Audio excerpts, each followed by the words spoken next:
சிவபெருமானுடைய ஊர் எது? உத்தரகோசம். அங்கே ஊர் பேர்லயே இருக்கே சுவாமி அம்பாள் ரகசியம். பாண்டி நாடே பழம்பதி. உலகத்துல எத்தனை தேசம் இருந்தாலும் பாண்டிய தேசமே பழமையான தேசம். காலையில திருவண்ணாமலை கதவை திறக்கும்போது உத்தரகோசமங்க சாமி வந்தாச்சுன்னு திறக்கணும். பூட்டும் போது உத்தரகோசமங்க சுவாமி போயிட்டாருன்னு பூட்டணும். ஹரணம பார்வதி பதயே ஹர ஹர மகாதேவா. தற்பொழுது இந்த உத்தரகோசமங்கை என்று சொல்லக்கூடிய அந்த ஆலயத்தை பற்றி ஒரு சில தகவல்கள். அதாவது அரூபமா, ரூபமா, அருரூபமா அப்படின்னு சொல்லக்கூடிய 3 விதமா சுவாமியை இங்க வழிபடலாம். அதுல உருவத்துல இருந்து பார்க்கலாம். உருவம் அப்படின்னா கண்ணு, காது, மூக்கு, வாய் அப்படின்னு சொல்லக்கூடிய அந்த அங்கங்கள்லாம் இருக்கக்கூடியதுதான் ரூபம்னு சொல்றது. இங்க எப்படி இருக்கார் உருவமா அப்படின்னு பார்த்தோம்னா நடராஜரா இருக்கார். அந்த நடராஜர் மரகத நடராஜரா இருக்கார். அது ஒரு விசேஷம். அந்த மரகத நடராஜர்னா என்ன? லோகம் முழுக்க இல்லை, இங்க மட்டும் இருக்கார். இந்த அளவு 6 அடி உயரத்துல இருக்கார். அப்ப அந்த நடராஜரை நம்ம எப்ப பார்க்கலாம்னா ஆருத்ரா தரிசனத்துல பார்க்கலாம். அதெல்லாம் ஒரு பக்கம் விலை மதிப்பில்லாத பொருள், எங்கேயுமே இல்லாத பொருளுங்கிறது இருந்தாலுமே இந்த இடத்துல என்ன விஷயம் அப்படின்னு பார்த்தோம்னா அம்பாளுக்காக ரகசியமா ஆடி இருக்காரு. அதுதான் முதல்ல சீக்கிரட்டா. அம்பாள் கேட்கிறா, என்ன கேட்கிறாங்க? சுவாமி உலகம் இயங்குது, எப்படி சுவாமி உலகம் இயங்குது அப்படின்னு கேட்கும்போது சுவாமி நடனத்துக்குள்ள 5 தொழிலையுமே காட்டுறாரு. ஆக்குவாய், காப்பாய், அழிப்பாய், அருள் தருவாய், போக்குவாய்னு சொல்லக்கூடிய 5 தொழில். சிருஷ்டி, ஸ்திதி, சம்ஹார, திலோபாவ அப்படின்னு சொல்லக்கூடிய மோட்சம் வரைக்கும் 5 விதமான தொழில்களை அந்த அம்பாள் கிட்டக்க சுவாமி ரகசியமா காட்டுறார்.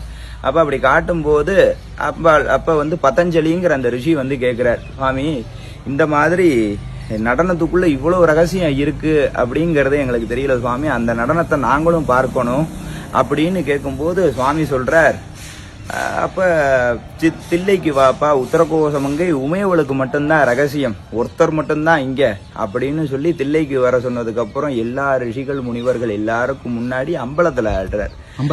ஆமா ஆமா, அம்பலம்னா என்ன? எல்லாரும் பாக்குற மாதிரி பப்ளிக் டான்ஸ். இங்க சீக்ரெட் டான்ஸ். ஒருத்தர் பாக்குற மாதிரி இங்க ஆடினார், அங்க ஊரே பாக்குற மாதிரி, உலகமே பாக்குற மாதிரி ஆடினார். அதாவது திருவாச்சகத்துல ஒரு வார்த்தை சொல்லுவாங்க, தில்லையில் கூத்தனே தென் பாண்டி நாட்டானே. தில்லையில நடனமாடக்கூடியவன் யாரு? இந்த தென்பாண்டி நாட்டுக்காரன், தென்னாடுடைய சிவனே போற்றி அப்படின்னு சொல்லுவாங்க. அதாவது நடுநாடு, தொண்டை நாடு, கொங்கு நாடு, வடகரை, தென்கரை, நிறைய விதமான நாடு இருக்கு தமிழகத்திலேயே. 34 விதமான நாடு இருக்கு. இன்னைக்கு வட்டம் மாவட்டம்னு பிரிக்கிற மாதிரி அந்த காலத்துல நாடுன்னு ஒரு பகுதியை சொல்றது. அதுல இந்த நாட்டுக்கு பேர் என்ன நாடு? தென்னாடுன்னு பேரு. சிவபெருமானுடைய ஊர் எது? உத்தரகோசம். அங்கே ஊர் பேர்லயே இருக்கே சுவாமி அம்பாள் ரகசியம். உத்தர சுவாமி, மங்கை அம்பாள், கோஷ ரகசியம். அப்போ ஊர் பேர்லயே யார் யார் இருக்கா? சிவன் பார்வதி ரகசியம்னு இருக்கு. கேட்கறதுக்கு நம்ம ஒரு வகையில புண்ணியம் பண்ணியிருக்கோம்னா வந்திருக்கோம் அப்படின்னா அவனுடைய அழைப்பு இல்லாம வர முடியாது.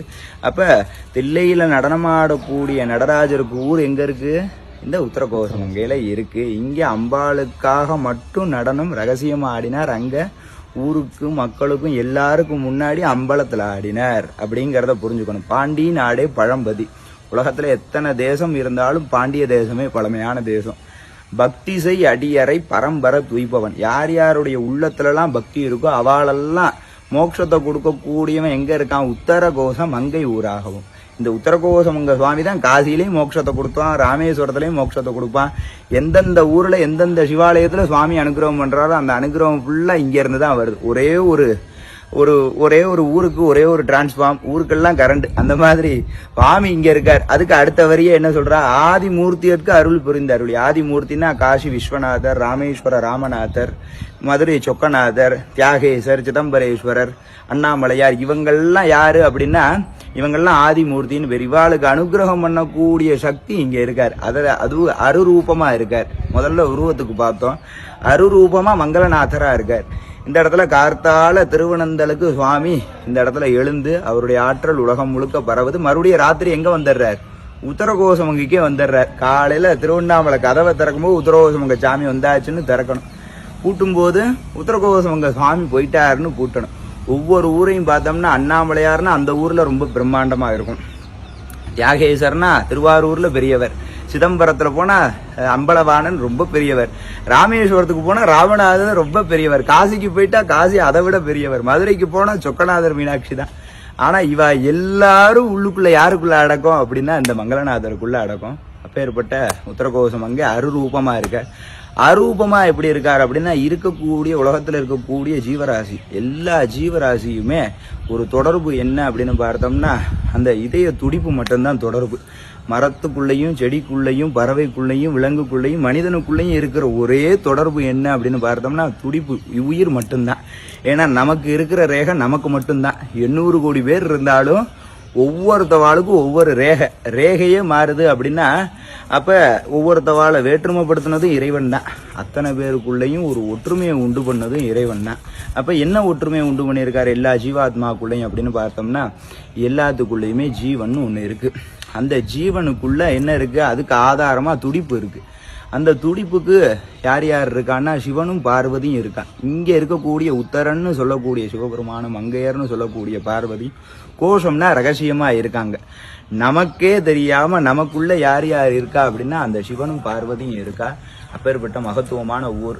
அதாவது அரூபத்திலையும் ரொம்ப உயர்ந்த கடை நிலையில இருக்கார், அருரூபத்திலையும் கடை நிலையில இருக்கார், ரூபத்திலையும் உலகத்திலேயே இல்லாத ஒரு விக்கிரகமா கடை நிலையில இருக்கார். அதனால ஒரு சிவாலயம்னா ராஜகோபுரம்னு ஒன்று இருக்கும். அந்த ராஜகோபுரத்துக்கிட்ட ஒரு மகா கணபதி இருப்பார். அவர்கிட்ட அழகா பிள்ளையார் கொட்டின்ட்டு மக்கள்லாம் என்ன பண்ணணும் அப்படின்னா, அந்த இடத்துல பேச்சை விட்டுறணும். பிள்ளையார் கொட்டின்ட்டு அந்த இடத்துல பேச்சை விட்டுறணும். அப்படியே உள்ள வந்தோம்னா 5 நில கோபுரம் இருக்கும். அதற்கு அடுத்தது ஒரு கொடிமரம் இருக்கும். முன்னாடி ஒரு பெரிய நந்தி இருப்பார். பக்கத்திலேயே ஒரு பிள்ளையார் இருப்பார். அவர்கிட்ட பிள்ளையார் கொட்டின்ட்டு நம்மளுடைய படிப்பு அறிவெல்லாம் அவர்கிட்ட விட்டுறணும். விட்டுட்டு பின்னாடி திரும்பினோம்னா நந்தீஸ்வரர் இருப்பார். அவர்கிட்ட குரு நமஸ்காரம் பண்ணிட்டு என்ன சொல்லணும், சுவாமியை பார்க்க வந்திருக்கேன்னு தான் சொல்லணும், கண்டதான் சொல்லப்படாது. அவர்கிட்ட சொல்லிட்டு அப்படியே வந்தோம்னா துவாரபாலகர் பக்கத்துல ஒரு பிள்ளையார் இருப்பார். பிள்ளையார் கொட்டிண்டு பிராணாயாமம் பண்ணிட்டு அலைபாயற மனசெல்லாம் அவர்கிட்ட விட்டுறணும். அப்படியே விட்டுட்டு வந்தோம்னா உள்ளுக்குள்ள சுவாமி சன்னதிக்கு முன்னாடி ஒரு பிள்ளையார் இருப்பார். அவர்கிட்ட பிள்ளையார் கொட்டிட்டு இந்த உடம்பையே விட்டுறணும். ஒவ்வொரு இடத்துலையும் ஒன்னொன்னு விட்டாச்சு. மிஞ்சறது என்னன்னா ஜீவாத்மான்னு பேர், அவருக்கு பேரு பரமாத்மான்னு பேர். ரெண்டும் பேசி பழகணும். ஏன், ஒரு நாள் இந்த உடம்பை விட்டு இந்த ஜீவாத்மா பிரிஞ்சிடும் சுவாமி, மறுபடியும் மறுபடியும் உடம்பையே என் ஆன்மா தேடப்படாது. எனக்கும் அழிவில்லை, இந்த ஜீவாத்மாவுக்கும் அழிவில்லை, பரமாத்மாவுக்கும் அழிவில்லை. ஆனா இந்த உடம்புக்கு என்ன இருக்கு, அழிவு உண்டு. அழிவை நோக்கி போறத நோக்கி இந்த ஜீவாத்மா போயிடக்கூடாது. அப்படிங்கிறதுக்காக வாழும் போதே விட்டு பழகிட்டோம்னா ஒரு நாள் இந்த ஜீவாத்மா பிரிஞ்சதுன்னா பரமாத்மாவை தான் தேடுமே ஒழிய ஒரு உடம்பை தேடாது. அதனால ஒரு சிவாலயம்னா இதெல்லாம் விட்டுட்டு தான் போகணும். எல்லாத்தையும் விட்டுடணும். வாழும் போதே நம்ம அந்த பக்குவத்தை வளர்த்துக்கணும். அந்த பாடசாலையா 1000 சிவாலயம் தமிழ்நாட்டில் இருக்கு. அப்பேற்பட்ட ஆலயங்கள்ல மௌனமா இருக்கணும். ரொம்ப சுவாமிகிட்ட என்ன வேண்டிக்கணும்னா அந்த சிவ பேரு மட்டும்தான் வேண்டிக்கணும். சுவாமி ரொம்ப பெரியவர், என்ன அப்பேற்பட்டவர்ல இந்த உத்தரகோசம் ரொம்ப ரொம்ப பெரியவர். அதனால அவரெல்லாம் மனசுக்குள்ள நமக்குள்ளதான் இருக்கார். அந்த சிவத்தை நம்ம நன்னா பார்த்துட்டோம்னா இங்க இருக்கிற சிவன் நமக்கு நல்லாவே தெரியும். எல்லாரும் நல்லா இருக்கும்.